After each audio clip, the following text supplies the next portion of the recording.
Sir આપણે એવું ભણ્યા હતા કે આપણે કોઈ નવો સજીવ આવે તો એનું શું કરવું પડે? તો કે સર એને જ પહેલા ઓળખવો પડે, એટલે કે ઓળખ વિધિ આવે. ભણ્યા હતા કે નહોતા ભણ્યા ભાઈ? ઓળખ વિધિ કોને કહેવાય?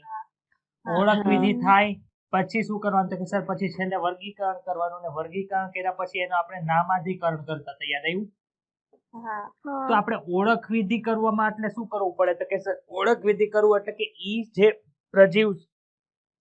પ્રજાતિ છે, કુળ છે કે ગોત્ર છે, એની અંદર કયા કયા લક્ષણો આવે, ઈ લક્ષણોની અંદર કયા લક્ષણોથી આધાર આપણે સજીવોને શોધી શકીએ, ઈ લક્ષણો આપણે આજે ભણવાના છે. તો કે સર આમાં શું આવશે? તો કે સર આ ચેપ્ટર જે ચેપ્ટર નંબર 2 છે, શું નામ છે ભાઈ? તો કે સર ચેપ્ટર નંબર 2 નું નામ છે બાયોલોજીકલ ક્લાસિફિકેશન છે ભાઈ. તો કે સર છે ને. આની પછીનું ચેપ્ટર છે પ્લાન્ટ કિંગડમ, એટલે કે વનસ્પતિ સૃષ્ટિ. એની પછી છે એનિમલ કિંગડમ. આ બધા ચારે ચાર ચેપ્ટર, પહેલું, બીજું, ત્રીજું, ચોથું, એ એકબીજા સાથે ઇન્ટરલિંક છે. પહેલાની અંદર આપણે ઓળખ વિધિ ભણ્યા હતા, તો ઓળખ વિધિને રિલેટેડ છે એ આ બીજું ચેપ્ટર છે, એને રિલેટેડ ત્રીજું ચેપ્ટર છે, એને રિલેટેડ ચોથું ચેપ્ટર છે. સર આ ચેપ્ટર માંથી કેટલા ક્વેશ્ચન પૂછાય છે? તો કે ભાઈ બાયોલોજીકલ ક્લાસિફિકેશન માંથી મિનિમમ 2 MCQ દર વર્ષે પૂછાય છે. એટલે કે 8 માર્કનું, મિનિમમ 8 માર્કનું આ ચેપ્ટર છે. 2 થી વધારે પૂછી શકે છે, પણ 2 થી ઓછા હજી સુધી ક્યારે પૂછ્યા નથી. 16 નું પેપર લઈ લો, 17 નું પેપર લ્યો, 18 નું પેપર લ્યો, 19 નું લ્યો, 20 નું લ્યો, 21 નું લ્યો, 2 ક્વેશ્ચન મિનિમમ આ ચેપ્ટર માંથી આવશે. એમાંથી એક છે ઈ ડાયનોફ્લેજેલેસ, એટલે કે શું કહેવાય, પ્રોટિસ્ટા માંથી પૂછે, એક છે મોનેરા માંથી પૂછે, ને એક છે ફૂગ માંથી પૂછે. ક્યારેક ફૂગ માંથી ન પૂછે તો વાયરસ ને લાઇકેન વાળો જે છેલ્લો ટોપિક છે એમાંથી પણ પૂછી શકે છે. એટલે આ ચેપ્ટર માંથી 2 ક્વેશ્ચન આવશે. પરંતુ આની અંદર આપણે કોઈ પણ જાતનું ગભરાવાનું નથી. જેમ બધા ચેપ્ટર બધાને યાદ રહી જાય છે, આ પણ આરામથી યાદ રહી જશે. સમજશો તો યાદ રહી જાય, ન સમજીએ તો યાદ રહી નહીં. ક્લિયર એટલી વસ્તુ? કાલે આપણે એક વૈજ્ઞાનિક નું નામ ભણ્યા હતા. કયો વૈજ્ઞાનિક ભાઈ પહેલા ચેપ્ટર ની અંદર આવ્યો હતો? Carolus Linnaeus. હવે જેટલાની અંદર આવે વૈજ્ઞાનિક આધારિત પ્રશ્ન પૂછે છે, ખબર છે ને? એ પ્રમાણે આપણે નામ યાદ રાખવાના છે. ચલો આ ચેપ્ટર ની આપણે શરૂઆત કરી. એમાંથી એક વૈજ્ઞાનિક પહેલા આવ્યો. ક્યાં વૈજ્ઞાનિક આવ્યો ભાઈ? તો કે એરિસ્ટોટલ. આ એરિસ્ટોટલે શું કર્યું? તો કે એરિસ્ટોટલે છે ને, જ્યારે કોઈને વર્ગીકરણની ખબર નથી પડતી ને, એટલે કે વનસ્પતિ, પ્રાણી કે એવી કઈ ખબર નથી પડતી, ત્યારે ઈ સમયની અંદર વર્ગીકરણ કરવા વાળા સૌપ્રથમ વૈજ્ઞાનિક હતા એરિસ્ટોટલ. એમને ક્યાં ક્યાં આની અંદર વર્ગીકરણ કર્યું? તો કે સર એને વનસ્પતિને અને પ્રાણીનું એવી રીતે 2 વર્ગીકરણ કર્યા. ક્યાં ક્યાં? વનસ્પતિનું અને પ્રાણીનું. તો વનસ્પતિ ગ્રુપની અંદર એ પાછા 3 વિભાગ પાડ્યા હતા. ક્યાં ક્યાં પાડ્યા હતા? તો કે સર એક હતું છોડ, એક હતું ક્ષુપ અને એક હતું વૃક્ષ. આ રીતના 3 વિભાગ છે એ પાડ્યા હતા, છોડ, ક્ષુપ અને વૃક્ષ. વનસ્પતિની અંદર આ 3 ગ્રુપ પાડ્યા. પ્રાણીની અંદર 2 ગ્રુપ પાડ્યા. ભાઈ ક્યાં 2 ગ્રુપ પાડ્યા? તો એક તો સર લાલ રંગનું રુધિર ધરાવે છે એવા પ્રાણીઓ, અને બીજા છે લાલ રંગનું રુધિર છે ધરાવતા નથી એવા પ્રાણીઓ. તો એરિસ્ટોટલ નામના વૈજ્ઞાનિકે શું કર્યું? કે સર આજુબાજુ દ્રષ્ટિ કરી, અવલોકન કર્યું, એના આધારે 2 વિભાગ પડ્યા. એક તો વનસ્પતિ, એક પ્રાણી. વનસ્પતિની અંદર એને 3 કેટેગરી પડી. કઈ કઈ? છોડ, ક્ષુપ અને વૃક્ષ. અને પ્રાણીની અંદર લાલ રંગ ધરાવે છે, એ લાલ રંગ ધરાવતા નથી. તો કે સર છોડ અને ક્ષુપ અને વૃક્ષ એની અંદર છે શું ફરક? શું છે ભાઈ? આપણે વૃક્ષ કોને કહીએ? તો કે સર એને બહુ મોટું થડ હોય, એની અંદર બધા પાંદડા ની બધા આવેલા હોય, મોટું વૃક્ષ હોય, એટલે કે મોટી વનસ્પતિ હોય, એને આપણે વૃક્ષ કહીએ. છોડ કોને કહીએ ભાઈ? આપણે છોડ નામ આપીએ છીએ કે નથી આપતા? કે જેનું પ્રકાંડ છે ખૂબ કુમળું હોય, લીલું પ્રકાંડ ટૂંકમાં ધરાવે. અને ક્ષુપ છે એ છોડ કરતા પણ નાના હોય. હર્બ્સ તમે નામ સાંભળ્યું હશે. હર્બ નામ સાંભળ્યું છે? હર્બ આયુર્વેદિક ની અંદર હર્બ નામ આપે. ઈ ક્ષુપ ની અંદર આવશે. હર્બ, ક્ષુપ અને વનસ્પતિ એટલે કે પ્લાન્ટ આવશે. અને પ્રાણીની અંદર આપણે બધા જનરલી એમ જ માનીએ છીએ કે બધાનું રુધિર છે કેવું હોય? લાલ રંગનું હોય. પણ વંદાને મારીને કાપી નાખો ને તમે, તો એની અંદર છે લાલ રંગનું રુધિર ન નીકળે. એની અંદર હિમોલિમ્ફ આવેલું હોય. એ આપણે 7મું ચેપ્ટર ભણશું ત્યારે આવશે. એટલે ટૂંકની અંદર પ્રાણીઓની અંદર 2 કેટેગરી છે, વનસ્પતિની અંદર 3 કેટેગરી છે. ખબર પડી ગઈ? કઈ ડાઉટ હોય તો બોલો. ના પછી એક બીજા વૈજ્ઞાનિક આવ્યો. ક્યાં વૈજ્ઞાનિક આપ્યા? આપણે કાલે ક્યાં વૈજ્ઞાનિક ભણ્યા હતા ભાઈ? કેરોલસ લિનિયસ નામના વૈજ્ઞાનિક ભણ્યા હતા કે નહોતા ભણ્યા? ઈ વૈજ્ઞાનિકે પાછું આમાં કામ કર્યું. લિનિયસ નામના વૈજ્ઞાનિકે આમાં કામ કર્યું. ભાઈ લિનિયસે આ વર્ગીકરણ કરવા માટે શેનો આધાર લીધો? તો કે સર બાહ્યાકાર વિદ્યાનો ઉપયોગ કરેલો હતો. બાહ્યાકાર વિદ્યા. બાહ્યાકાર વિદ્યા એટલે શું? આપણે અંતસ્થ વિદ્યા ભણ્યા હતા કે અંતસ્થ વિદ્યા? ક્યાં ભણ્યા હતા? મને કહો તો અંતસ્થ વિદ્યા શબ્દ કઈ જગ્યાએ આવ્યો હતો? એટલે કે એનેટોમી. તમે કોઈ પણ વસ્તુને કટ કરો ને એનાથી શું અંદર નીકળે એને બધું શું કહેવાય? અંતસ્થ વિદ્યા કહેવાય. તો બાહ્યાકાર વિદ્યા એટલે શું? તો કે સર બાહ્યાકાર વિદ્યા એટલે આપણે કોઈ પણ વસ્તુનું કટ કે એવું કઈ કરવાનું નથી. બહારથી તમને જે દેખાય એને શું કહેવાય? બાહ્યાકાર વિદ્યા. બાહ્યાકાર વિદ્યાને ઇંગ્લિશની અંદર મોર્ફોલોજી કહેવાય. શું કહેવાય? એનાટોમી એટલે અંતસ્થ વિદ્યા થઈ અને બાહ્યાકાર વિદ્યા એટલે બહારથી જોવા એટલે એને શું કહેવાય? મોર્ફોલોજી કહેવાય. આપણે એનેટોમી ભણી ગયા પ્રાણી માણસોની 16 થી 22 ચેપ્ટર ની અંદર. વનસ્પતિની એનેટોમી સર આપણા સિલેબસ ની અંદર છે. જેને પછી ક્યાં છે? તો કે 11.6 ચેપ્ટર ની અંદર. તો કે છઠ્ઠું ચેપ્ટર છે એનેટોમી નું. તો સર આપણે વનસ્પતિની બહારથી જોવાની જ નહીં એવું કઈ નથી આવતું ભાઈ? આવે છે ને ક્યાં આવશે? 11.5 ની અંદર. એટલે કે પાંચમું ને છઠ્ઠું ચેપ્ટર છે એ વનસ્પતિની બાહ્યકાર વિદ્યા રિલેટેડ છે અને અંતસ્થ વિદ્યાને. અને સાતમું ચેપ્ટર જે છે ઈ એનાટોમી છે. કોની ભાઈ? તો કે સર પ્રાણી. ક્લિયર થશે? તો અહીંયા બાહ્યાકાર વિદ્યા શબ્દ આવ્યો એટલે ખબર પડી શું આવશે એમાં. અંદરથી કટ કર્યો હશે બધા સજીવોને લિનિયર છે કે બહારથી જ ખાલી જોયું હશે? બહારથી જ ખાલી જોયા હશે. ભાઈ લિનિયસે શું નવું કર્યું? તો કે લિનિયસે કાલે જે આપણે નામ આપ્યા હતા એમાં કેટલા ઓલા હતા શબ્દ? 2 શબ્દ હતા. એના આધારે યાદ રાખો લિનિયસે દ્વિસૃષ્ટિ વર્ગીકરણ આપ્યું. કેટલી સૃષ્ટિ? દ્વિસૃષ્ટિ વર્ગીકરણ આપ્યું. બધા અક્ષર બતાય છે કે નથી બતાતા? ચાલો એ વર્ગીકરણ ની અંદર શું હશે? તો કે સર વનસ્પતિ હશે અને પ્રાણી હશે. હવે જો એ બાહ્યાકાર વિદ્યા લીધી હશે એટલે કે અંદરથી તો કઈ લીધું નથી. બધું ક્યાંથી લીધું છે? બહારથી જ લીધું છે. તો ભાઈ એ વનસ્પતિ સૃષ્ટિની અંદર કોનો કોનો સમાવેશ કર્યો? તો કે ભાઈ એ વનસ્પતિની અંદર બેક્ટેરિયા નાખ્યું. બીજું શું નાખ્યું? તો કે સર એની અંદર ફૂગ નાખી. પછી શું નાખ્યું? લીલ નાખી. પછી દ્વિઅંગી નાખ્યું. ત્રિઅંગી નાખ્યું. આવૃત બીજધારી નાખી. આ બધાનો અર્થ તમને ખબર પડી જાય. અત્યારે ભલે નવું નવું લાગતું, જેમ ચેપ્ટર આગળ વધશે આ બધી ખબર પડી જશે. અનાવૃત બીજધારી નાખ્યું. ભાઈ તો સર પ્રાણીની અંદર શું નાખ્યું?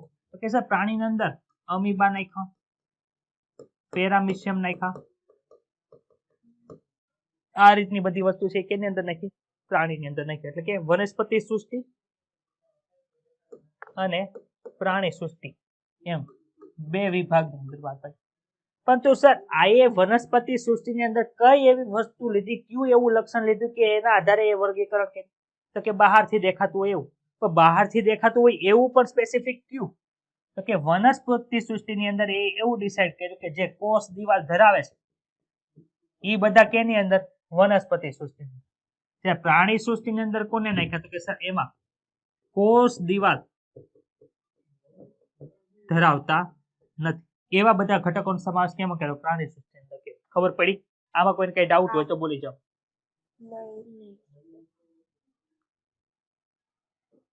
હવે આમાં તમે જુઓ તો તમને એક વસ્તુ બતાવશે. કઈ વસ્તુ બતાવી છે? આપણે એક કોષી ભણ્યા હતા કે નહોતા ભણ્યા? એક કોષી સજીવ કોને કહેવાય? બહુકોષી સજીવ કોને કહેવાય? ચાલો આ કોષ દિવાલ ને કોષ દિવાલ વગરના ખાલી એ રીતના 2 વિભાગ પાડેલા છે. પરંતુ જો આમાં એક કોષી સજીવે ભેગા છે ને બહુકોષી સજીવે ભેગા છે. જો તો એક કોષી અને બહુકોષી બંને ભેગા છે. હવે આપણે ગઈકાલે આપણે ઓલી કી વાળું ફેક્ટર સમજ્યા હતા, યાદ આવે છે? એમાં કીધું તું કે વિષમપોષી હોય તેમાં ચલિત હોય તો પ્રાણીની અંદર આવશે, અચલિત હશે તો ફૂગની અંદર આવશે. તો આપણને ખબર છે ફૂગ છે એ કેવી વનસ્પતિ છે, કેવી રચના છે, તો કે સર એ વિષમપોષી છે. જરા લીલ, દ્વિઅંગી, ત્રિઅંગી એ બધા છે કેવા છે ભાઈ, કયો તો મને. સ્વયંપોષી છે. તો આની અંદર કેવું થાય છે તો કે સર સ્વયંપોષી અને વિષમપોષી બંને ભેગા છે, આવું હાલે?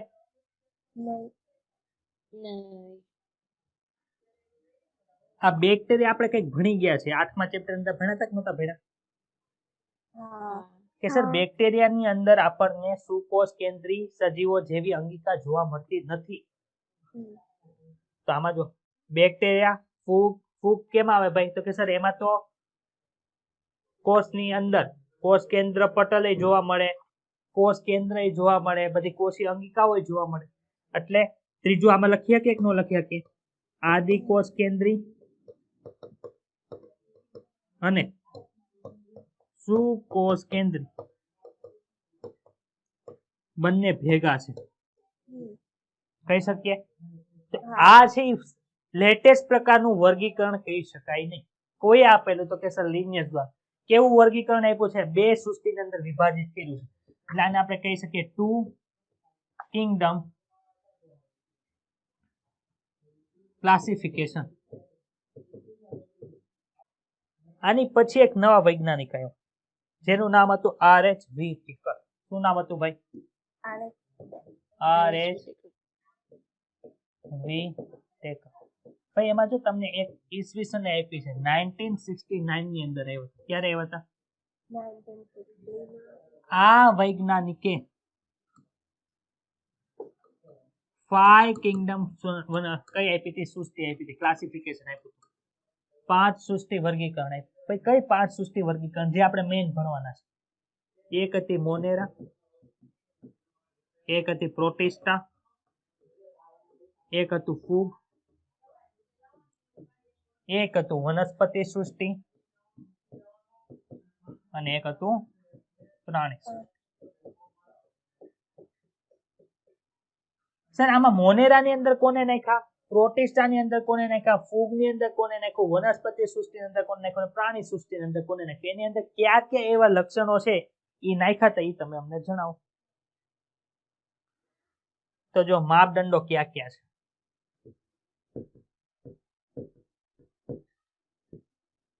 પેલું તો કોષનો પ્રકાર કેવો છે એ ધ્યાનમાં લીધું છે. એક કોષી છે કે બહુકોષી છે એ પણ લીધેલું છે. પછી સ્વયંપોષી કે પોષણ પ્રકાર, સ્વયંપોષી છે કે વિષમપોષી. પછી પ્રજનન પ્રકાર કે કઈ રીતે પ્રજનન કરે છે. સુકાઈ રચના એટલે સુકાઈ રચના એટલે કે બોડી ઓર્ગેનાઇઝેશન તરીકે ઓળખાય, પણ તમારા ટેક્સ્ટબુકમાં સુકાઈ રચના લખો. એટલે કે એક કોષ છે, બીજો કોષ છે, ત્રીજો કોષ છે, ચોથો કોષ છે, પાંચમો કોષ છે, છઠ્ઠો કોષ છે, આખો કોષ છે એ બધા જોડાઈને કેવી રચનાનું નિર્માણ કરે છે એ બધું કોને કહેવાય? તો સર એ બધું સુકાઈ રચના અથવા તો બોડી ઓર્ગેનાઇઝેશન ની અંદર આવે. આ ખબર પડી? હા.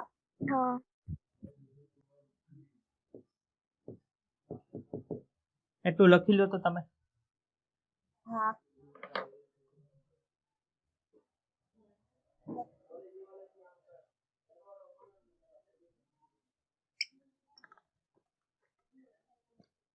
તુષાર છે પ્રકાશ છે? તુષાર છે.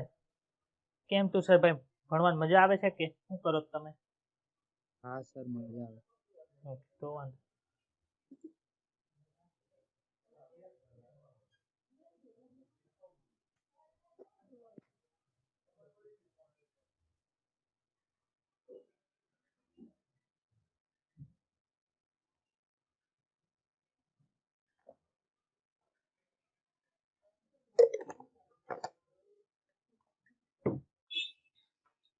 સર અવાજ નથી આવતી તમારી. ના હું બોલતો જ નથી અત્યારે. ના પહેલાથી અટકે છે એટલા માટે જ કહું. અટકે છે તારે અવાજ? હા સર. બીજાને અટકે છે કોઈને? નહીં. ના સર. એક કામ કર બેન, જે છે ને તારી ઝૂમ એપ્લિકેશન એક વખત બંધ કરીને પછી જોઈન થઈ. ફોન જ નીકાળી નાખ્યું છે. નહીં, ઝૂમ એપ્લિકેશન હા. છે ઈ બંધ કરી અને પાછી શરૂ કરી દે, હા રિસ્ટાર્ટ કરી દે એકવાર. ચાલો એટલું ક્લિયર. કોષ રચના, પોષણ પ્રકાર, પ્રજનન અને સુકાઈ રચના. હજી એક ટોપિક આની અંદર આવે છે જેને જાતિ વિકાસકીય સંબંધો તરીકે ઓળખવામાં આવે છે. કાલે મેં તમને એક વાત કીધી હતી કે આ બધા જે છે આખું વર્ગીકરણ છે એ એકબીજા ઉપર કઈ રીતે ઉદ વિકાસ થઈને બને છે એના આધારે વર્ગીકરણ કરવામાં આવ્યું. કીધું તું મેં. હા તો એ ઉદ વિકાસ એટલે મારે શું સમજવું? તો કે સર ઉદ વિકાસ એટલે મોનેરામાંથી કોણ આવતું હતું? તો કે સર મોનેરાની અંદર આપણે ભણશું આદિ કોષ કેન્દ્રી કોષો હશે. કેવા હશે? મોનેરાની અંદર જેટલા કોષો આપણે મૂકશું એ બધા કેવા હોય? આદિ કોષ કેન્દ્રી હશે. એની અંદર એક સુકોષ કેન્દ્રી આપણને જોવા મળશે નહીં. તો આદિ કોષ કેન્દ્રી છે એ સૌથી પહેલાના જમાનાના છે. એટલે કે મોનેરાની અંદર જે આવે છે ને એ સૌથી પહેલાના જમાનાના છે, સૌથી જૂના સજીવ. એમાં ઉદ વિકાસ પામીને કયો કોષ બન્યો? તો કે સર સુકોષ કેન્દ્રી કોષ બન્યો. સુકોષ કેન્દ્રી કોષ. તો પ્રોટિસ્ટાની અંદર કોણ આવે? તો કે સર પ્રોટિસ્ટાની અંદર સુકોષ કેન્દ્રી કોષ આવશે. સાથે સાથે ઈ બધા કોષો કેવા હશે? એક કોષી હશે. કેવા? એટલે કે એક જ કોષ હશે અને ઈ પાછો કેવો હશે? અંગિકા ધરાવતો હશે. એટલે એને સુકોષ કેન્દ્રી એક કોષી સજીવો કહેવાય.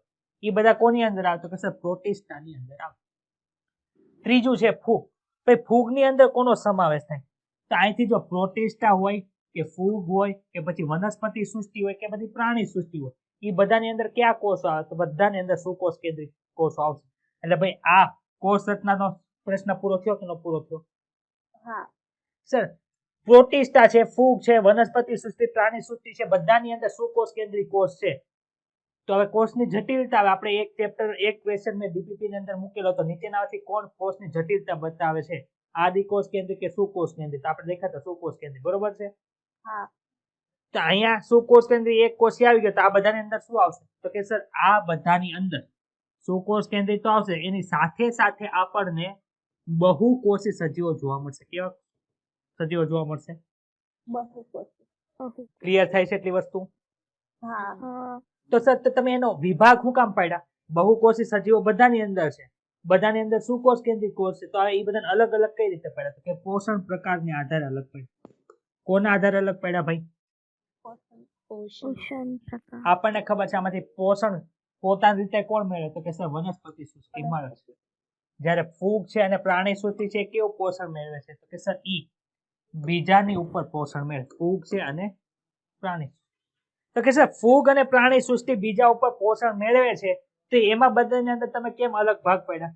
તો કે પ્રાણી સૃષ્ટિ છે એ કોષ દિવાલ નથી ધરાવતી, જ્યારે ફૂગ છે એની અંદર કોષ દિવાલ આવે. ખબર પડી કઈ રીતે એ લોકોએ વર્ગીકરણ કર્યું?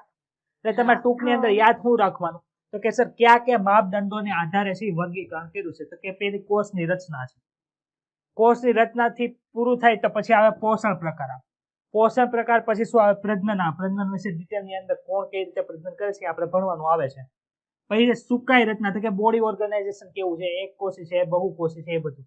અને છેલ્લે આવશે જાતિ વિકાસકીય સંબંધો, ફાઇલોલોજીકલ જે બધા રિલેશનશિપ છે એને કહેવાય. તો મોનેરા, પ્રોટિસ્ટા, ફૂગ, વનસ્પતિ, પ્રાણી સૃષ્ટિની અંદર જનરલ માહિતીની અંદર કોઈને કઈ ડાઉટ હોય તો બોલી શકો. ના સમજાય છે? હા સર તમે આમાં પોષણ પદ્ધતિ કયો છો તો પોષણ પદ્ધતિનો આખો તફાવત છે તમે સમજાવો કે પોષણ પદ્ધતિની અંદર શું આવે? મોડ ઓફ ન્યુટ્રિશન એટલે કે પોષણ પદ્ધતિ. આપણને બે જ વસ્તુ ખબર છે. કઈ વસ્તુ ખબર છે ભાઈ? કયો તો જેને ખબર હોય બોલ. એક છે સ્વયંપોષી અને એક છે વિષમ પોષી. આપણે ઇંગ્લિશ નામ યાદ રાખવા પડે કે ન યાદ રાખવા પડે? તો વિષમ પોષીને શું કહેવાય? હિટ્રોટ્રોપ્સ કહેવાય. શું કહેવાય? સ્વયંપોષીને શું કહેવાય? તો કે સર એને ઓટોટ્રોપ્સ કહેવાય. ખબર પડી? સ્વયંપોષીને શું કહેવાય? વિષમપોષીને વિષતો. તો આની અંદર કઈ ફેરફાર આવે? આની અંદર બીજા કઈ પ્રકાર આવે? તો કે આવે ને. કઈ જગ્યાએ ભાઈ પ્રકાર આવે? તો કે સર સ્વયંપોષી ની અંદર બે પ્રકાર આવે. એક આપણને બધાને ખબર છે, જેને પ્રકાશ સંશ્લેષી કહેવાય, કે પ્રકાશનો ઉપયોગ કરીને ખોરાક બનાવે. બીજા એવા છે ભાઈ આપણે શક્તિ કઈ રીતે મેળવીએ? તો કે સર આપણે શક્તિ પ્રકાશ સંશ્લેષણથી નથી મેળવતા. તો કેનાથી મેળવે? તો કે સર આપણે ખોરાક ખાઈએ, ખોરાકમાંથી ગ્લુકોઝ લઈએ, ગ્લુકોઝ પછી તોડીએ, પછી કાર્બન 6 કાર્બન મુક્ત કરીએ, અને ત્યારે શું ઉત્પન્ન થાય? તો કે સર એટીપી ઉત્પન્ન થાય. તો એવી જ રીતે જે સજીવો છે, આપણે તો બહારથી ખોરાક લઈને પછી આવું કરીએ છીએ. અમુક એવા સજીવો છે જે રસાયણોના ફેરફારથી શક્તિ ઉત્પન્ન કરે અને ઉર્જા મેળવે છે. તો એને શું કહેવાય? તો કે સર એને રસાયણ સંશ્લેષી રસાયણ સંશ્લેષી કહેવાય. ખબર પડી? હા. પ્રકાશ સંશ્લેષીને ઇંગ્લિશમાં શું કહેવાય? Photo synthesis.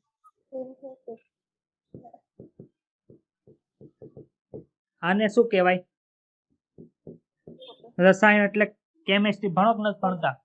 આમાં કેમો સિન્થેસિસ આવશે.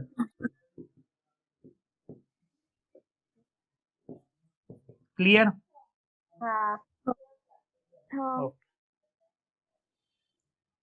વિષમપોષી ની અંદર કઈ પ્રકાર આવે સર? તો કે ભાઈ આવે ને. કેટલા પ્રકાર આવે? તો કે સર 3 પ્રકાર આવે. ક્યાં ક્યાં? એક તો એવા સજીવો છે જે મૃત સજીવમાંથી શું કરે છે? તો કે સર પોષણ મેળવે છે. એક એવા છે કે જીવંત સજીવો ઉપરથી છે શું કરે છે? તો કે સર પોષણ મેળવે છે. અને એક છે હોમોઝોઇક, હોલોઝોઇક. હોલોઝોઇક એટલે કોણ આવે એ અમને સમજો. 3 પોષણ પ્રકાર ક્યાં ક્યાં? એક તો છે મૃતોપજીવી, મૃતોપજીવી. એક છે પરોપજીવી અને એક છે હોલોઝોઇક એટલે કે પ્રાણી સંપોષણ. હોલોઝોઇક. ચાલો ઇંગ્લિશ માં. મૃતોપજીવીને શું કહેવાય? પરોપજીવીને શું કહેવાય? અને પ્રાણી તમને ખબર પડી ગઈ હોલોઝોઇક કહેવાય. ચાલો પરોપજીવી અને મૃતોપજીવી નામ કોઈને ખબર છે? મૃતોપજીવીને કહેવાય સેપ્રોફાઇટ. શું કહેવાય? અને પરોપજીવીને કહેવાય પેરાસાઇટ્સ. પેરાસાઇટ્સ કહે છે ને, પેરાસાઇટ્સ ભણો છો? પેરાસાઇટ્સ, પેરાસાઇટિઝમ 12મા 13મા ચેપ્ટર ની અંદર આવશે. સર મૃતોપજીવી કોને કહેવાય? તો કે સર આપણે કોઈ પણ જગ્યાએ રસ્તાની અંદર જતા હોય, મૃતોપજીવી હોય તો આપણે એવું જોયું હશે કે રસ્તાની અંદર જતા હોય તો ત્યાં કોઈનો કૂતરા છે કે મરી ગયેલો હોય ત્યાંથી વધારે બેડ સ્મેલ આવતી હોય. જોયું છે? કોને લીધે આવે ભાઈ? તો કે સર ત્યાં બધા એને મૃત શરીર પડ્યું છે એને ખાવા વાળા ત્યાં બેક્ટેરિયા હોય, ફૂગ હોય કે જે મૃત શરીરને ખાય છે પોષણ મેળવે છે. એ બધા કેમ આવે? મૃતોપજીવીની અંદર આવે. પરોપજીવીની અંદર કોને આવે? તો કે સર જીવંત સજીવની અંદર રહીને જે પોષણ મેળવતા હોય એને શું કહેવાય? પરોપજીવી કહેવાય. જેમ કે કરમિયા, તે માણસ જીવતો હોય એના આંતરડામાં એમાં રહીને શું કરતા હોય? પોષણ મેળવતા. અમુક વાયરસ છે જેમ કે કોરોના વાયરસ છે, શું કરે છે? તો કે આપણા શરીરની અંદર પોષણ મેળવે, પણ જીવંત ને મૃત જોડતી કડી છે એની અંદર કોષ નો, એટલે એને તમે આની અંદર છે ડિવાઈડ ન કરશો. ખબર પડી? માનો કે ન્યુમોનિયા થઈ ગયો તો એની અંદર કોણ આવે? તો કે સર બેક્ટેરિયા આવે, સ્ટ્રેપ્ટોકોકસ ન્યુમોની. ટીકોની અંદર આવે તો કે સર પેરાસાઇટ તરીકે આવશે. ખબર પડી? મરી ગયેલા ઉપરથી પોષણ મેળવે એને શું કહેવાય? તો કે મૃતોપજીવી કહેવાય. જીવંત સજીવમાંથી પોષણ મેળવે શું કહેવાય? પેરાસાઇટ કહેવાય. તો સર હોલોઝોઇક એટલે શું? તો કે હોલોઝોઇક ની અંદર જે પોષણ આવે ને એની અંદર પાચન નળી ધરાવતા હોય એવા બધા આવે. એટલે કે ખોરાકનું અંતઃગ્રહણ કરે. તમે આમને બહાર પાચન કરો છો, મને કહો તમે ખોરાક ખાધો ન હોય તો ખોરાકનું પાચન થઈ જાય? પાચન ન થાય. શું કરવું પડે? પેલા તો ખોરાકને ખાવો પડે, પછી પાચન નળીની અંદર પોષણ પાચન થાય, પછી એમાંથી તમે પોષણ મેળવો છો. ડાયરેક્ટ પોષણ મેળવતા નથી. તો એ રીતની જે પોષણ વિધિ છે એને હોલોઝોઇક તરીકે ઓળખવામાં આવે. આમાં ડાઉટ હોય તો બોલી જાઓ. શેમાં? લાસ્ટ વાળામાં પડે. હોલોઝોઇકમાં. હોલોઝોઇક એટલે શું? કે ઈ સજીવો પાચન નળી ધરાવતા હોય. પાચન નળી એટલે ખબર છે 16મા ચેપ્ટર ની અંદર આવશે અન્નનળી, જઠર, નાનું આંતરડું, મોટું આંતરડું, એ આખું શું કહેવાય? પાચન નળી કહેવાય. એવા બીજા ઘણા બધા સજીવો છે, આપણામાં આટલા બધા ભાગોની પાચન નળી આવશે. બીજી એક વંદાની પાચન નળી આપણે ભણશું ત્યાં, એમાં બીજા અંતસંગ્રહાશય ને પેશણી ને એવું બધું એમાં આવે. તો એમાં શું હોય કે આખી એવી ટ્યુબ હોય કે એની અંદર ખોરાક જાય પછી પાચનની શરૂઆત થાય. આ બધામાં જો મૃતકજીવી અને પરોપજીવીની અંદર એવું ન હોય. આપણી અંદર શું હોય તો કે આપણે ખોરાક ખાઈએ પછી ઈ નળી જે છે પાચન નળી એની અંદર છે પોષણ થાય છે. એટલે એવી રીતનું જો જેની અંદર પોષણ થતું એને પ્રાણી સંપોષણ અથવા તો હોલોજાઇક પોષણ કહેવાય. ક્લિયર હવે? હા ક્લિયર. હવે આવે છે આપણે ભાઈ કેટલા ક્લાસિફિકેશન ભણ્યા? તો કે સર એક તો 2 કિંગડમ ભણ્યા. કોઈ આપ્યું તું? લિનિયસ. એરિસ્ટોટલે શું આપ્યું હતું? તો કે સર એ ખાલી વનસ્પતિ અને પ્રાણી આપ્યું હતું, એની અંદર અમુક વસ્તુ કરી હતી, એમાં કઈ ખાલી કઈ બહુ ડિટેલમાં આપ્યું નહોતું. ત્રીજા કોણ હતા? વ્હીટેકર હતા કે નહોતા? વ્હીટેકર. હવે આ જે છે આને આપણે શું કહેતા હતા? તો કે સર એને આપણે 5 સૃષ્ટિ વર્ગીકરણ કીધું હતું. એટલે કે 5 કિંગડમ ક્લાસિફિકેશન આપણે જોયું હતું. હવે એક આવે છે ત્રિસૃષ્ટિ વર્ગીકરણ. કેવું?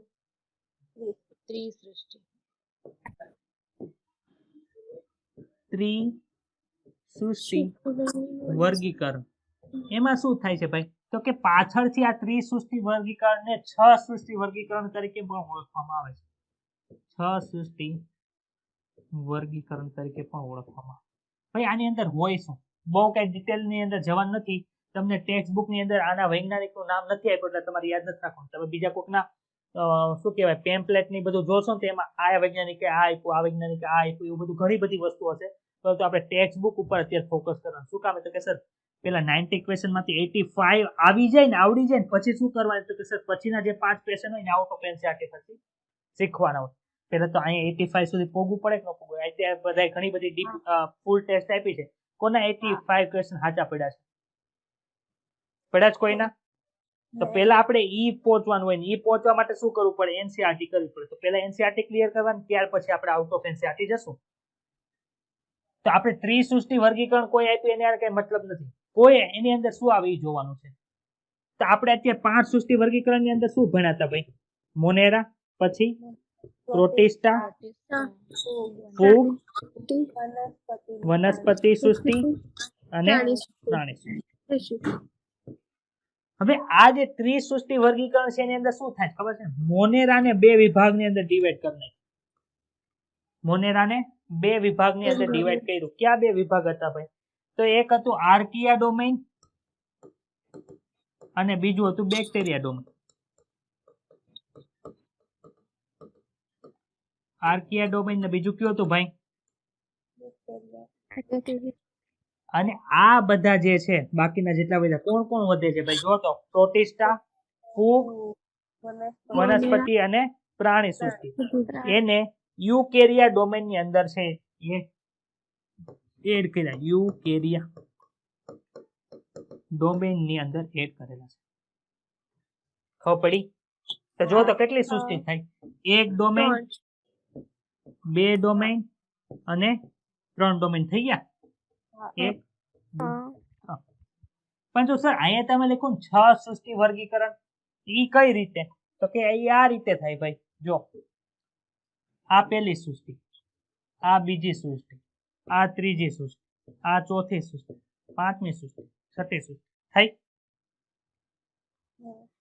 એટલે કે ટૂંકમાં આપણે શું સમજવાનું છે? તો કે સર ત્રિસૃષ્ટિ વર્ગીકરણની અંદર મોનેરાને 2 વિભાગની અંદર ડિવાઈડ કરી નાખ્યા અને બાકી બધા જે પડ્યા હતા એને ત્રીજા ડોમેઇનની અંદર નાખી દીધું. આનાથી વિશેષ તમારે કઈ પણ વસ્તુ યાદ રાખવાની નથી. અહીંયા સુધી ડાઉટ હોય તો બોલો. નહીં. છે ડાઉટ? ના. એકદમ ક્લિયર? પ્રકાશ, તુષાર, પિનલ, સુરભી, હિરલ? ઓકે. ઓલા બેન નું નામ ન થાવ તમારે જોવું પડશે. ઉઝમા. તો ઉઝમા. ઓકે, ઉઝમા બેન. હા. ચાલો એટલું આપણે પેલા રીડિંગ કરી નાખીએ ટેક્સ્ટ બુક ની અંદરથી. ચાલો. માનવ સંસ્કૃતિનો પ્રારંભ થયો ત્યારથી સજીવ સૃષ્ટિને વર્ગીકૃત કરવાના ઘણા પ્રયત્નો થયા. આ વર્ગીકરણ વૈજ્ઞાનિક ધોરણના આધારે નહોતું થયું. આપણે જોયું હતું એરિસ્ટોટલે કર્યું હતું. વૈજ્ઞાનિક આમાં કઈ ધોરણ લીધું હતું ભાઈ? નહોતું લીધું સર. પરંતુ પ્રાકૃતિક પ્રેરણાને આધારે થયું હતું. ખોરાક હોય, આશ્રય હોય અને પહેરવેશ તરીકેની આવશ્યકતાને આધારે સર્જાયું હતું. પેલા વૈજ્ઞાનિક આવ્યા. એરિસ્ટોટલ નામના વૈજ્ઞાનિક જે છે એ વર્ગીકરણ માટે વધુ વૈજ્ઞાનિક ધોરણે પ્રયત્ન કરવા માટે ઘણા વહેલા હતા. એટલે કે એ થોડુંક એડવાન્સ લેવલનું જે સ્ટાર્ટિંગ પ્રિપરેશન છે એ કોના દ્વારા થઈ શકે? એરિસ્ટોટલ દ્વારા થઈ. વિવિધ ધોરણોનો વૈજ્ઞાનિક આધાર લઈને એરિસ્ટોટલ નામના વૈજ્ઞાનિકે સજીવને વર્ગીકૃત કરવા માટે ઘણા પ્રયત્ન કર્યો હતો.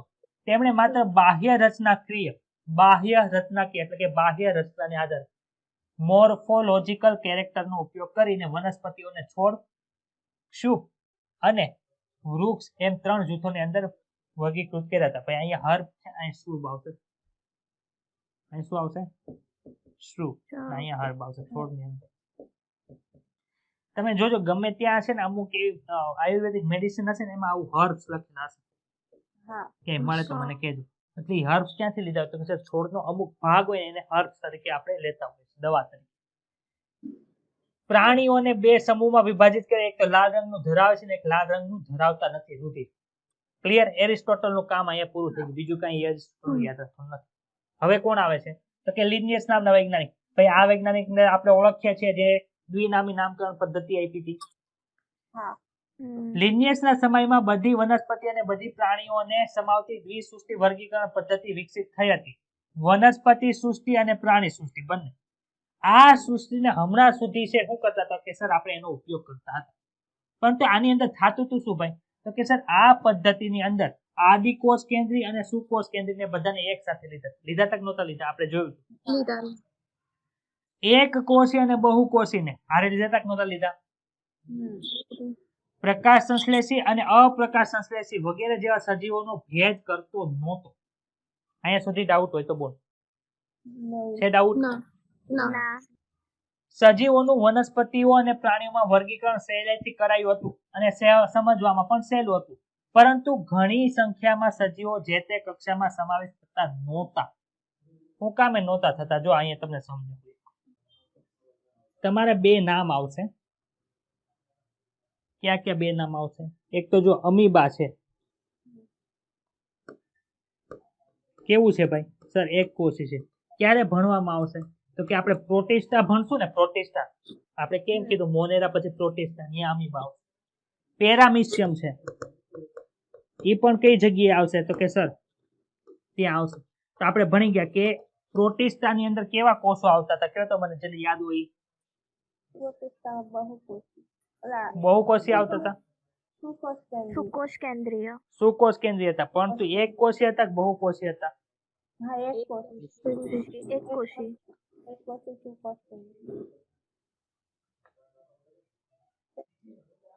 એક કોષી સુકોષ કેન્દ્રીય હતા. ક્લિયર?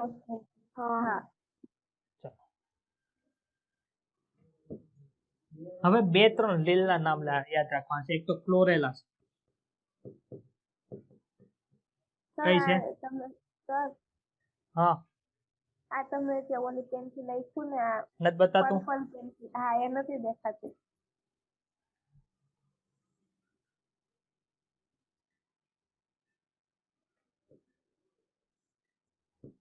હવે બતાણું.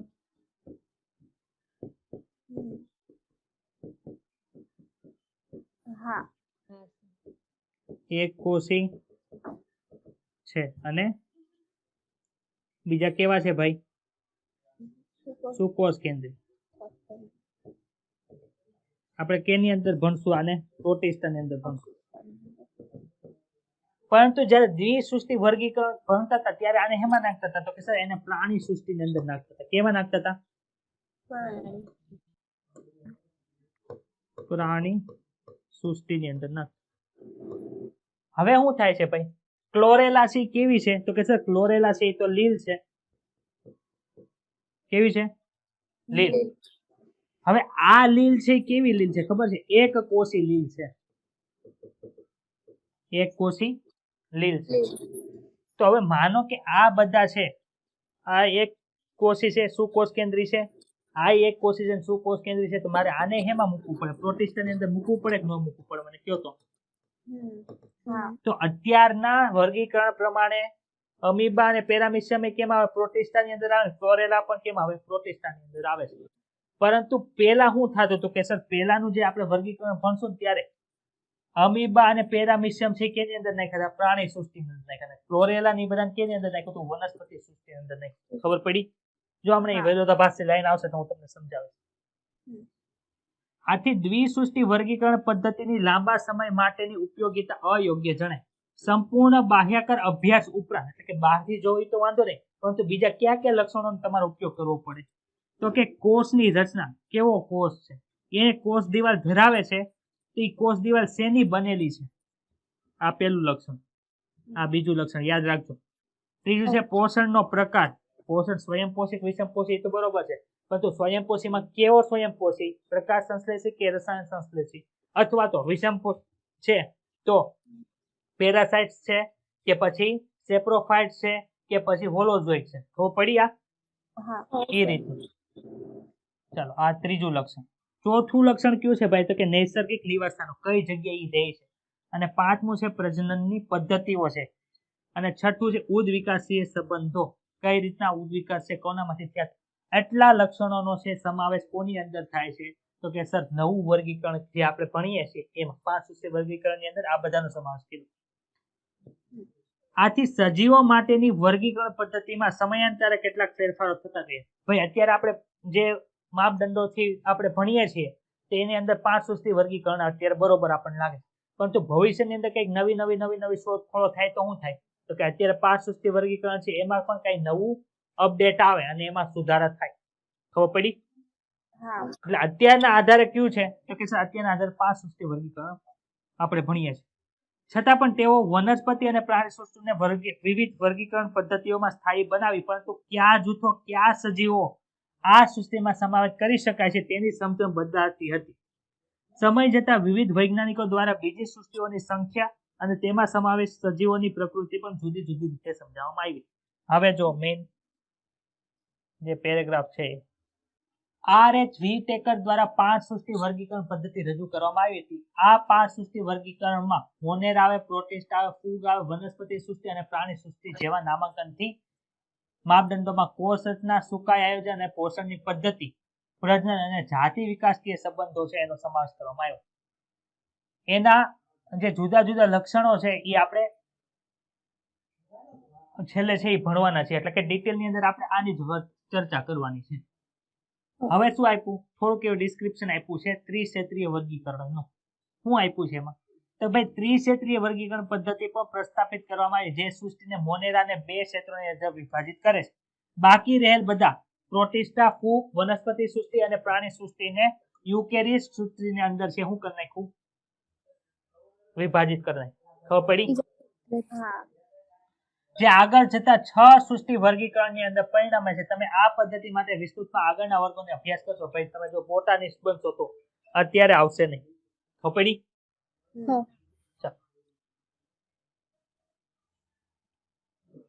હવે શું છે ટોપિક તો કે વર્ગીકરણ પદ્ધતિને પ્રભાવિત કરતા મુદ્દાઓને વિચારણા સમજવા માટે ચાલો 5 સૃષ્ટિ વર્ગીકરણ પદ્ધતિને જોઈએ પહેલાની વર્ગીકરણ પદ્ધતિ છે એમાં શું થતું હતું તો કે બેક્ટેરિયા નિર્હરિત લીલ ફૂગ મોસ દ્વિઅંગી ત્રિઅંગી અનાવૃત બીજધારી આવૃત બીજધારી વગેરેને વનસ્પતિ તરીકે લેતા આપણે જોયું તો નહોતું જોયું આમાં સમાવેશ બધા સજીવોની સમાનતા શું હતી ભાઈ કે એની અંદર છે કોષ દિવાલ ધરાવતા એટલે એને સાથે મૂકી દીધા હતા બીજું શું છે આ સાથે મૂકવામાં આવેલ જૂથો કે જેઓ બીજી લાક્ષણિકતાઓમાં એકબીજાથી તદ્દન અલગ હતા પણ અહીંયા આમાં જો તમે આની અંદર ફૂગ મૂકી છે અને અહીંયા બાજુ દ્વિઅંગી છે ત્રિઅંગી છે અનાવૃત બીજધારી છે અને આવૃત બીજધારી છે તો આપણે ચેપ્ટર નંબર 8 ની અંદર એવું ભણી ગયા હતા કે વનસ્પતિની કોષ દિવાલ છે શેની બનેલી હોય તો બધાની અંદર સેલ્યુલોઝ કોમન હતું કે નહીં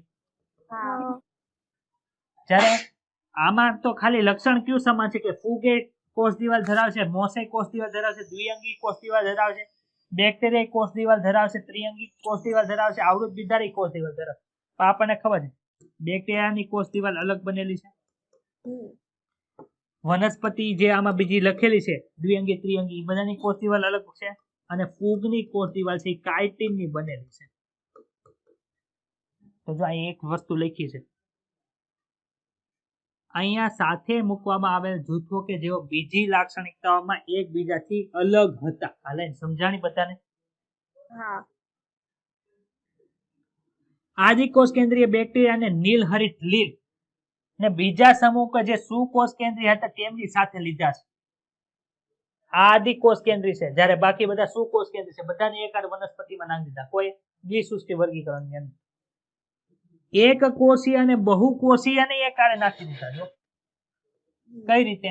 તો કે ભાઈ જો તમે વનસ્પતિ લીધી તો વનસ્પતિની અંદર એક કોષીય કોણ છે? તો કે સર બેક્ટેરિયા તો હતા. એની સાથે તમે સુકોષ કેન્દ્રીય અંદર જો તેની અંદર ક્લેમિડોમોનાસ છે. ઈ કેવી લીલ છે? તો કે સર એક કોષીય લીલ છે. એને કોની આરે મૂકી દીધું? કે સર સ્પાઇરોગાયરા, સ્પાઇરોગાયરા સાથે. તો ઈ કેવી લીલ છે? બહુકોષીય. બધાને હારે લીધા કે ન લીધા? કેમાં આવું થયું? તો કે સર સાથે મૂકવામાં આવ્યો, સાથે મૂકવામાં આવે. કોની અંદર? તો કે સર દ્વિસૃષ્ટિ વર્ગીકરણની અંદર, દ્વિસૃષ્ટિ વર્ગીકરણની અંદર. ક્લિયર કે ડાઉટ થાય છે ભાઈ? ક્લિયર. ક્લેમિડોમોનાસ એક કોષીય અને સ્પાઇરોગાયરા બહુકોષીય, બંનેને લીલમાં એક સાથે મૂક્યું. બીજી કન્ડિશન કેવી થતી? કે વિષમપોષી જૂથ જે ફૂગ છે એને સ્વયંપોષી વનસ્પતિઓ સાથે મૂકેલું હતું, એટલે કે એની વચ્ચેનો તફાવત પણ સ્પષ્ટ કરતું નહોતું. કોષ દિવાલ છે એના બંધારણની અંદર પણ તફાવત હતો. ફૂગની કોષ દિવાલ કાઇટિનની છે, જ્યારે લીલી વનસ્પતિઓ સેલ્યુલોઝની કોષ દિવાલ ધરાવે. જ્યારે આવી લાક્ષણિકતાઓને આપણે ધ્યાનમાં લીધી કે ભાઈ કોષ દિવાલ ધરાવે તો શું થઈ ગયું? એની પાસે કોષ દિવાલના ઘટકો અલગ અલગ છે, એટલે એને અલગ પાડવા પડે. એવી લાક્ષણિકતાઓ ધ્યાનમાં લીધી ત્યારે ફૂગને અલગ સૃષ્ટિની અંદર મૂકવામાં આવી, જેને ફૂગ સૃષ્ટિ કહેવાય. બધા આદિ કોષ કેન્દ્રી કોષોને એક સાથે મોનેરા સૃષ્ટિની અંદર મૂકવામાં આવી. એક કોષીય સુકોષ કેન્દ્રીય સજીવોને પ્રોટિસ્ટા સૃષ્ટિની અંદર મૂકવામાં આવ્યા. ખબર પડી? હા.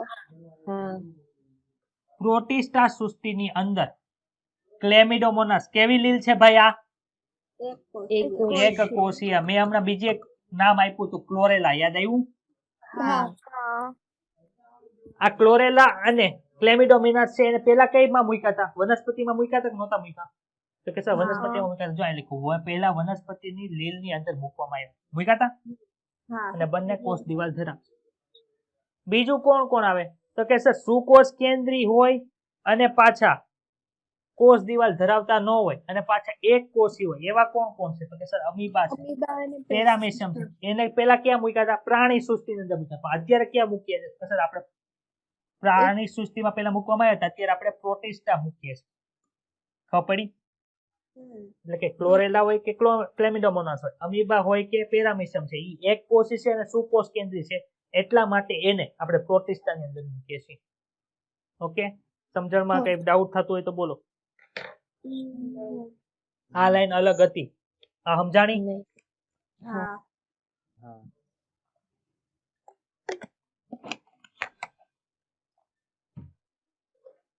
ચાલો, તે સજીવોને સાથે મૂકવામાં આવે જે પહેલાના વર્ગીકરણમાં અલગ અલગ સૃષ્ટિમાં હતા. વર્ગીકરણ માટેના ધોરણો કે માપદંડો બદલવાથી આમ થયું. પહેલા શું કે ખાલી કોષ દિવાલને ધ્યાનમાં રાખી, હવે કોષ દિવાલ સાથે સાથે બીજા ઘણા બધા માપદંડો ધ્યાનમાં રાખ્યા, એટલે આખી સૃષ્ટિ ફરી ગઈ. આપણને તેમની લાક્ષણિકતાઓ અને તેમના ઉદ્વિકાસીય સંબંધો વિશેની આપણી સમજણમાં સુધારો થતા આ પ્રકારનો બદલાવ છે હજી ભવિષ્યમાં પણ આવશે, અને સમય જતા પ્રયત્નોથી એક એવી વર્ગીકરણ પદ્ધતિ વિકસિત થવા પ્રયત્ન કરવામાં આવશે કે જે માત્ર બાહ્યકાર ઉપર જ નહીં પરંતુ દેહધાર્મિક હોય, પ્રાજનનિક હોય અને એની ઉપર સમાનતા પર ધ્યાન કરતી હશે. ખબર પડી? આની સાથે સાથે જાતિ વિકાસીય સંબંધોને પણ ધ્યાનમાં લઈ. ખાલી એટલું બહારથી દેખાય એ નહીં, ઉદ વિકાસની આ લાક્ષણિકતા છે. માનો કે પ્રોટિસ્ટાની અંદર આપણે પાછા પ્રકાર ભણશું.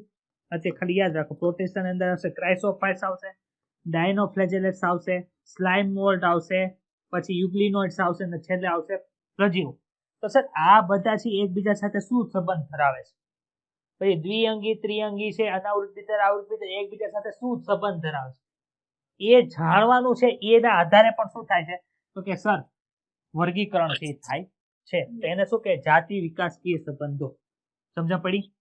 હા હા અહીં તો લખો ફાઇલો જીનેટિક. જીનેટિક એટલે એકબીજા સાથે એના જીનેટિક માહિતી સાથે સંકળાયેલું હોય. આ પ્રકરણમાં આપણે મોનેરા પ્રોટિસ્ટા ફૂગ નો અભ્યાસ કરશું. વનસ્પતિ છે એ ત્રીજા ચેપ્ટરમાં આવશે અને પ્રાણી સૃષ્ટિ છે એ પછીના ચેપ્ટરની અંદર આવશે. અહીંયા એટલું પૂરું થાય છે. આમાં ડાઉટ હોય તો બોલી જાઓ. ચાલો પછી આપણે મોનેરા સૃષ્ટિનો શરૂ કરશું. પહેલા લેક્ચરનો ટાઈમ શું છે ભાઈ? 3:45 સુધી. 3:45 સુધી. તમે ક્યારે લેવાના છે લેક્ચર? નહીં પોણા 4 પૂરો કરો ને 15 મિનિટનો બ્રેક. 4 વાગે તમારું લેક્ચર છે. ચાલો એટલું ક્લિયર. હજી આપણી પાસે 15 મિનિટ છે. મોનેરા સૃષ્ટિ ઘણી બધી આપણે પૂરી થઈ જશે. ચાલો બધાને ખબર હોય મોનેરા સૃષ્ટિની કઈ કઈ માહિતી તમને ખબર છે ભાઈ? કયો તો મને. એક કોષી છે. પછી આદિકોષ કેન્દ્રી. ભાઈ આ જે છે ને આ બોક્સ તમારે આપેલું છે ટેક્સ્ટ બુકમાં. જો જમણી બાજુ પેજ ઉપર બાજુ આપ્યું છે. આ ગોખવાનું નથી. આ છે ગોખવાનું નથી. હાવ હેલું છે. કઈ રીતે જો સમજો. આ 5 સૃષ્ટિના નામ યાદ રહી જાય કે ન યાદ રહી જાય? ચલો પેલો કોણ છે? કોષ પ્રકાર. હવે બધાને ખબર છે મોનેરામાં અંદર બધા આદિકોષ કેન્દ્રી આવે. બાકી બધા અંદર સુકોષ કેન્દ્રી જશે. ક્લિયર? પેલું યાદ રાખવાનું છે તો કે સર ને પેલું યાદ રાખવાનું. તમને ખબર જ છે. યાદ જ છે. શું યાદ રાખવું? તમને બધાને તમારું નામ યાદ રાખવું પડે? શું કામે?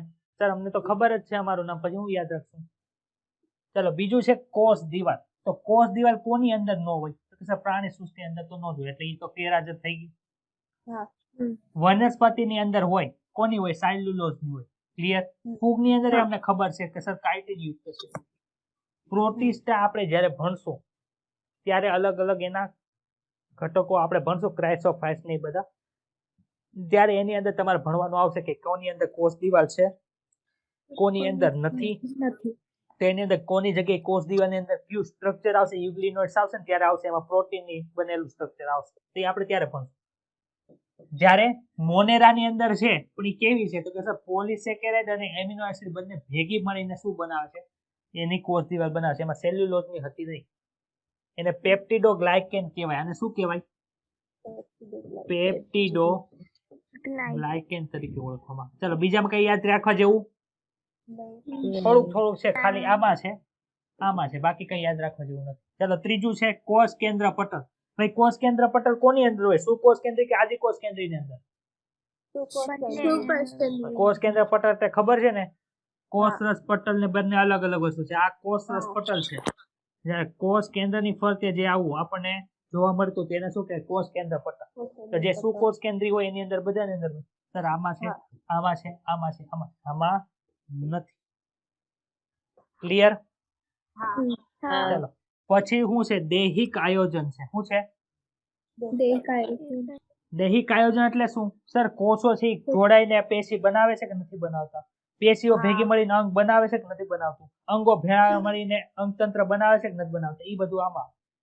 એક કોષીય હોય એમાં તો કઈ હોય નહીં. એમાં તો કોષીય જ આયોજન હોય. તો આમાં બંનેમાં કોષીય આયોજન હશે. હવે ફૂગ છે તો ફૂગની અંદર એક કોષી ફૂગ આપણે એક ભણશું. એક કોષી ફૂગ છે એ આપણે ભણવાની આવશે. તો એની અંદર આપણે જોવું પડે કે એની અંદર શું હોય આયોજન. એની અંદર બહુકોષીય આવે છે અને શિથિલ પેશી આવે છે. એટલે કે કોષો ભેગા મળીને પેશી અમુક જગ્યાએ બનાવશે. પ્રજનન અંગો બનાવવા માટે શું કરશે તો કે પેશી બનાવશે. ઘણી બધી જગ્યાએ પેશી બનાવશે. પરંતુ એની અંદર પેશીઓ ભેગી મળીને અંગ બનાવતું નથી. વનસ્પતિ જોઈએ. વનસ્પતિની અંદર પેશી અને અંગ બંને આવે. અમુકમાં પેશી હોય, અમુકના અંદર અંગ આવે. કઈ જગ્યાએ પેશી બને છે? એ પેશીનું નામ શું છે? કઈ પેશી કયો અંગ બનાવશે? એ આપણે ભાઈ ચેપ્ટર નંબર 6 ની અંદર ભણશું. વનસ્પતિ. ક્લિયર? ચાલો પ્રાણી સૃષ્ટિની અંદર શું આવે તો કે સર અમુક એવા પ્રાણીઓ છે જેની અંદર પેશી આવશે. અમુક એવા પ્રાણીઓ છે જેની અંદર અંગ આવશે. અમુક એવા પ્રાણીઓ છે જેમાં અંગો ભેગા મળી અંગતંત્ર. સર અંગ અને અંગતંત્ર વચ્ચે શું ફરક? તો કે ભાઈ પાચન તંત્ર હાવ હેલું છે. એની અંદર જઠર લઈ લો તો એ એક અંગ છે. પછી નાનું આંતરડું લઈ લો એ એક અંગ છે. મોટું આંતરડું લઈ લો એ એક અંગ. આ બધા અંગો ભેગા મળી શું બનાવે? પાચન તંત્ર. તો પાચન તંત્ર છે એ અંગ તંત્ર છે. જ્યાં જઠર, નાનું આંતરડું, મોટું તો એ પર્ટિક્યુલર શું છે? અંગ છે. ખબર પડી? હા. ડાઉટ? નહીં. પોષણની પદ્ધતિ. મોનેરાની અંદર આપણે બે પ્રકારના બેક્ટેરિયા ભણશું, આર્કી બેક્ટેરિયા અને યુ બેક્ટેરિયા. યુ બેક્ટેરિયાની અંદર એ પાછા ઘણા બધા પ્રકાર આવશે, જે સ્વયંપોષી હોય અને વિષમપોષી પણ હોય. બોલો, કોને ડાઉટ છે? હા તો સર બોલ, ડાઉટ છે કઈ? ના સર. ઓકે. સ્વયંપોષી, હવે રસાયણ સંશ્લેષી છે ને અને પ્રકાશ સંશ્લેષી બંને આમાં જોવા મળશે. ને અમુક વિષમપોષી. વિષમપોષીમાં શું આવે? મૃતોપજીવી ને પરોપજીવી. આ શું છે એ ખબર છે બધાને? મૃતોપજીવી, પરોપજીવી. ચાલો, પ્રોટિસ્ટા કેવું છે ભાઈ? તો કે એમાં જેમ કોષ દિવાલની અંદર જેમ અલગ અલગ વસ્તુ છે ને, એમ સ્વયંપોષી આવે ને વિષમપોષી બંને પ્રકારના આવે. પણ આમાં રસાયણ સંશ્લેષી આવતા નથી. રસાયણ સંશ્લેષી તમારે ખાલી મુખ્યત્વે આમાં જ યાદ રાખવાનું છે. કેમાં? બેક્ટેરિયાની. ચાલો, પ્રોટિસ્ટાની અંદર કોણ? સ્વયંપોષી અને વિષમપોષી. સ્વયંપોષી હોય તો શું આવે? પ્રકાશ સંશ્લેષી. ફૂગ છે તો આપણને ખબર જ છે, એ પોતાનો ખોરાક કોઈ દી બનાવતી જ નથી. કાં તો માણસ ઉપર જીવતી હોય, ધાધર કરે ને બધું કરે. વનસ્પતિ ઉપર હોય તો મશરૂમ તરીકે ઉગે ને બધું ફૂગ છે. તો આ શું છે? વિષમપોષી જ આવે. કા મૃત વસ્તુ ઉપર હોય, કા પરોપજીવી તરીકે હોય. માણસ જીવતો હોય એની ઉપર થઈ પરોપજીવી છે. ફૂગ છે એ સડેલા લાકડા ઉપર હોય એને શું કે? મૃતોપજીવી છે. ક્લિયર? ચલો, વનસ્પતિ તો આપણને ખબર જ છે કે સ્વયંપોષી વનસ્પતિ હોય. અને પ્રાણી સૃષ્ટિની અંદર શું આવે? તો કે સર વિષમપોષી છે. વિષમપોષીની અંદર અમુક એવા પ્રાણીઓ છે જે મૃત વસ્તુને ખાય, જેમ કે સિંહ છે અથવા તો શિયાળ છે, તો કંઈક કોઈક વસ્તુ મરી ગયેલી પડી હોય તેને ખાઈ જાય, એનું માંસ ખાઈ જાય. તો એ કેમાં આવે? મૃતોપજીવીની અંદર. પરંતુ પ્રાણી સમ એટલે બોલો જોઈ. સમજાવી દીધું તમને? ડાઉટ છે? ઓકે, એટલું ક્લિયર. તો આમાં ગોખવા જેવું કઈ યાદ રહી જશે? આમાં પ્રશ્ન પૂછાશે, આમાંથી પ્રશ્ન પૂછી શકે છે. ડાયરેક્ટ એવો પ્રશ્ન પૂછે. હા, વિષમપોષી અને પરમપોષીમાં તફાવત? વિષમપોષીના 3 પ્રકાર છે: મૃતોપજીવી, પરોપજીવી અને પ્રાણીસમ. ખબર છે? વિષમપોષી એટલે શું? પોતાનો ખોરાક જાતે ન બનાવે એને વિષમપોષી કહેવાય. સ્વયંપોષી કોને કહેવાય? તો કે જે પોતાનો ખોરાક જાતે બનાવે તે. જો આ કીધું તો આપણે, સ્વયંપોષી એટલે શું અને વિષમપોષી એટલે શું. વિષમપોષીના 3 પ્રકાર: મૃતોપજીવી, પરોપજીવી અને પ્રાણી. ઓકે, અહીંયા સુધી કોઈને કઈ ડાઉટ હોય તો બોલો. ઓકે, ચાલો હવે આપણે જઈએ મોનેરાની અંદર. મોનેરાની અંદર શું આવે ભાઈ એ જોવાનું છે. મોનેરાની અંદર કોણ આવે ભાઈ? તો કે સર અમને બેક્ટેરિયા આવે, અમને ખબર છે. એટલે કે ટૂંકની અંદર આદિકોષ કેન્દ્રી સજીવો આવે. આદિકોષ કેન્દ્રી સજીવો આવે. મોનેરાની આપણે અંદર યાદ રાખવા જેવી માહિતી કઈ છે? તો કે સર મોનેરાની અંદર 2 ભાગ પડે છે. ક્યાં ક્યાં? તો કે સર એક બેક્ટેરિયા છે એને આર્કી બેક્ટેરિયા કહેવાય, અને એક બેક્ટેરિયા છે એને યુ બેક્ટેરિયા કહેવાય. કે 2 પ્રકારના બેક્ટેરિયા છે. ભાઈ આર્કી બેક્ટેરિયા અને યુ બેક્ટેરિયા અંદર ક્યાં ક્યાં તફાવત છે? એની અંદર શું જોવા મળે? તો કે જો આર્કી બેક્ટેરિયાની અંદર એવા બધા બેક્ટેરિયા કે જે વિષમ કન્ડિશનની અંદર, એટલે કે વિપરીત પરિસ્થિતિની અંદર જીવન જીવી શકે છે. કેવી વિષમ પરિસ્થિતિ? તો કે સર ગરમ પાણીના જરાની અંદર જીવતા. ગરમ પાણીના જરા એટલે કે જ્યાં 100 અંશ કરતા વધુ તાપમાન હોય એવું. અમુક એવા છે કે સર ખૂબ ઠંડા પ્રદેશની અંદર પણ જીવતા હોય. અમુક એવા છે બેક્ટેરિયા છે જે ગાય છે, ભેંસ છે, જે ચારો ખાય છે એના જઠરની અંદર રહેતા હોય. તો એવા બધા જે બેક્ટેરિયા હોય કે જે વિપરીત અવસ્થાની અંદર રહે એને શું કહેવાય ભાઈ? બોલો તો. આર્કી બેક્ટેરિયા તરીકે ઓળખવામાં આવે છે. હવે આ બેક્ટેરિયા છે એના ઉદાહરણ આપો સર. તો એક છે હેલોફિલસ. હેલોફિલસ. બીજા કોઈ? થર્મો એસિડોફિલસ. સર બીજા કોઈ? મિથેનોજન્સ. ભાઈ હેલોફિલસ ક્યાં જોવા મળે કે સર અતિશય ક્ષાર યુક્ત વિસ્તારની અંદર જોવા મળે કે જ્યાં આપણે જીવી શકીએ નહીં. થર્મો એસિડોફિલસ કઈ જગ્યાએ જોવા મળે કે સર ગરમ પાણીના જરામાં. ગરમ પાણીના જરામ. મિથેનોજન્સ ક્યાં જોવા મળે? ભાઈ મિથેન એટલે શું થાય? CH4 યાદ છે? કેમેસ્ટ્રીમાં આવું ભણ્યા છો કાર્બનિક કેમેસ્ટ્રીમાં. હા તો મિથેન ઉત્પન્ન છે ઈ જેના દ્વારા થાય એવા બેક્ટેરિયાને મિથેનોજન્સ કહેવાય. કઈ જગ્યાએ જોવા મળે કે સર ચરતા પશુની પાચન નળીની અંદર જોવા મળે. ચરતા પશુને રૂમિનન્ટ એનિમલ્સ તરીકે ઓળખવામાં આવે એટલે કે શું કહેવાય ચારો ચરતા હોય એવાને શું કહેવાય? રૂમિનન્ટ એનિમલ્સ તરીકે ઓળખવામાં આવે. આમાં કોઈને કઈ ડાઉટ હોય તો બોલી જાઓ. ચલો સર આર્કેની નીચે તમે શું લખ્યું છે બરાબર દેખાતું નથી. કયો? આર્કે બેક્ટેરિયાની જ્યાં યલો કલર છે દેખાતું નથી. વિપરીત પરિસ્થિતિની અંદર જીવતા અથવા તો જીવન જીવી શકે. પ્રકાશ બતાય છે ને? હા સર. ચલો ડાઉટ આમાં? નહીં. મેન યાદ શું રાખવાનું કે આર્કી બેક્ટેરિયા કેમાં જીવે તો કે સર વિપરીત અવસ્થાની અંદર જીવતા. એની પાસે એવી કઈ વસ્તુ છે કે સર વિપરીત અવસ્થાની અંદર પણ જીવે તો કે એની માટે એની કોષ દિવાલ હોય. કોષ દિવાલ છે ઈ કોઈ હોય તો કે સર જવાબદાર હોય છે કે એની કોષ દિવાલ છે બીજા બેક્ટેરિયા કરતા કેવી હોય? અલગ હોય. ક્લિયર? કોણ ડાઉટ છે કોઈને?